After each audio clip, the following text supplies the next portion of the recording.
Et on en arrive à un rendez-vous immanquable dans le 20h tous les samedis, la page culture.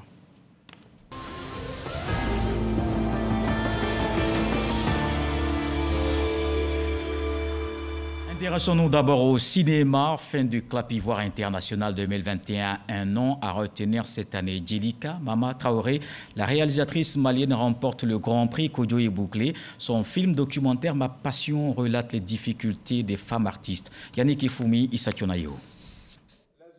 Rideau sur Clap Ivoire 2021.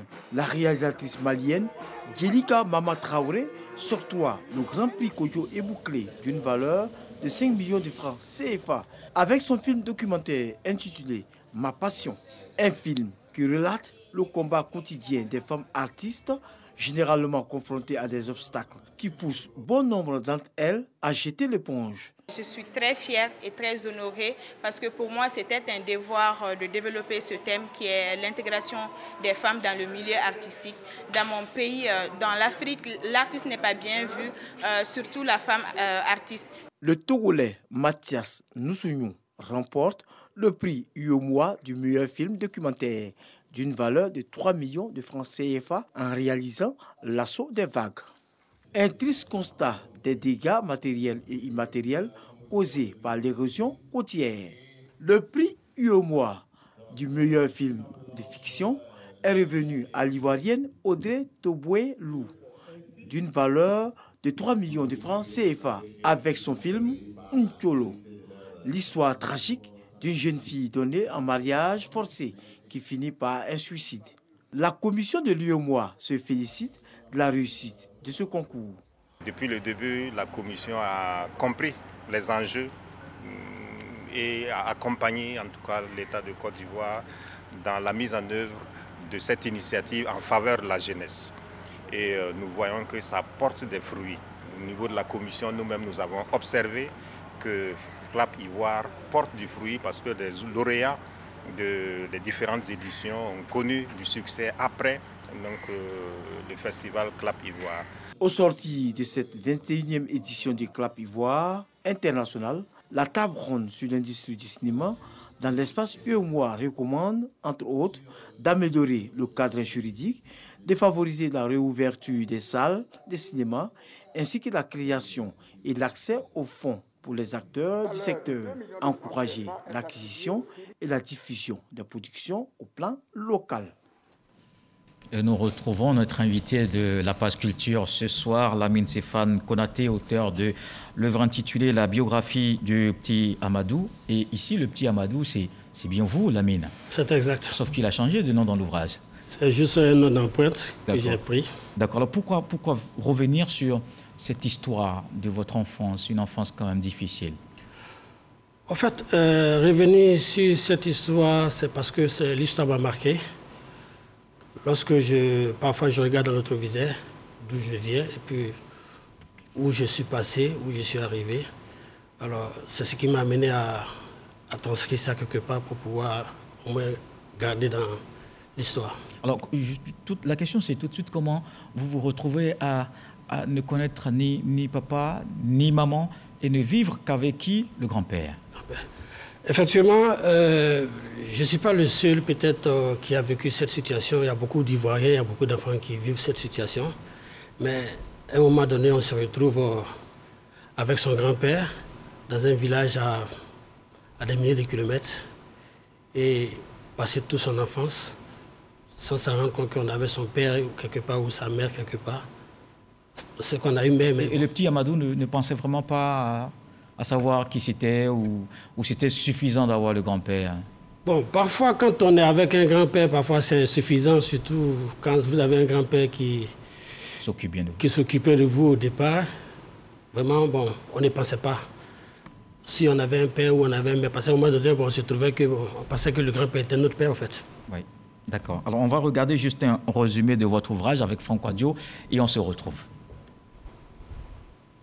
Biographie du petit Amidou. Ces pages sont écrites pour parler d'une vie, celle d'un homme et celle de son parcours entre plusieurs continents. Lamine Stéphane Konaté interpelle et sensibilise. Son angle, la fuite des fils du continent vers un Eldorado virtuel. L'auteur est un self-made man qui aura su forger son parcours, mais comme lui, il y en a un dans 1 million, d'où l'importance de savoir tracer sa route, comme il aura réussi à tracer la sienne. Petit Amidou, Nom d'emprunt est une œuvre qui parle à la société. La vie n'est pas facile. Voilà, comme l'auteur l'a dit, c'est difficile. L'expérience en Europe, mais très souvent quand on dit la vérité à nos frères et sœurs, ils ne comprennent pas. Moi, j'ai fait l'Europe, j'avais mes papiers, mais j'ai dû travailler comme tout le monde. Fini les études, je suis rentrée en Côte d'Ivoire pour pouvoir servir le pays, donner, partager mon expérience avec mes petits frères, mes petites sœurs. Une prise de conscience donc. Lamine Stéphane Konaté entend davantage explorer l'univers littéraire, car l'auteur, qui a accumulé une somme d'expérience, n'en a pas fini avec la plume. Alors justement, dans cet océan de difficultés que vous avez connu, quelle est la partie de l'histoire du petit Amidou qui vous a vraiment marqué? Il y a plusieurs parties. Oui, éventuellement, oui. Mais la partie qui m'a beaucoup marqué, c'est à un moment donné passer au moins 2 jours sans manger et marcher de Treichville jusqu'à Bobo, cité universitaire, aller voir sa tante qui travaillait là-bas, qui lui remet 500 francs comme transport. Et en imaginant utiliser les 500 francs en transport, il va retourner au produit. Donc du coup, il faut remarcher encore d'Abobo à Treichville en espérant garder les 500 francs pour manger garba pendant 5 jours. Alors, puisque vous parlez de marché, moi, ce qui m'a marqué dans votre ouvrage, c'est que tout petit, déjà, à l'école, c'est 12 km aller-retour à l'école. C'est exact. Et c'est sans imaginer ce qui peut constituer le déjeuner à midi, la banane. En fait, c'était quand même pénible. Oui, oui, c'est pénible parce que c'est un souvenir que beaucoup de jeunes, beaucoup d'enfants qui fréquentent dans des villages traversent ça. En son temps, dans notre village à Ndakwasikro, il n'y avait pas d'école primaire. Donc il fallait marcher 6 km pour venir à Bangakro matin et retourner à 17h. Et en son temps, on nous remettait 25 francs comme argent de poche avec des morceaux d'igname. À midi, il fallait aller préparer chez des tuteurs occasionnels qu'on devait toujours manger et puis bon, repartir encore à l'école. Alors, de là-bas au village jusqu'à Abidjan, on a senti dans tout l'ouvrage que vous avez été quasiment abandonné par tout le monde. Comment vous expliquez cela vous-même? Par vos proches notamment, vos parents? Bon, je ne peux pas dire abandonné. Vous savez, par le passé, bon, moi ne connaissais pas mon père. Je ne savais pas que mon père vivait en Europe. Il était à Grenoble et ma mère aussi, bon, était au pays ici, mais qui était remariée. Donc du coup, moi, j'ai passé tout le temps avec mon grand-père. Donc du coup, bon, avec l'amour du grand-père au départ, bon, je ne savais pas ce vide. Voilà, je ne pensais pas ce vide-là, en fait. Oui. Et avec grand-père, il y avait surtout votre compagnon de tous les jours, votre compagnon de route, Kwadio Kwasi. Est-ce que vous avez des nouvelles de lui? Aujourd'hui, il est comme à moitié.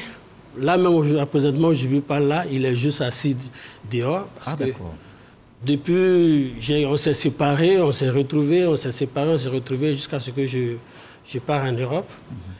Depuis que j'ai commencé à faire le pays, depuis 2009, chaque jour que j'arrive, il a la même personne que j'appelle. Alors, l'étape de Bingerville, quand vous êtes arrivé dans cette ville, le petit Amadou dit que c'est la ville de tous les espoirs. C'est peut-être de là que la souffrance a pris fin? Oui, je peux dire ça parce qu'aujourd'hui, pour moi, Bingerville reste, je peux dire, une ville que je ne pourrai jamais oublier jusqu'à la fin de ma vie. Parce que à un moment donné, Bingerville est devenu comme la ville d'espoir pour moi, surtout le quartier Blanchon. Donc du coup, pour moi, Bingerville reste mon village.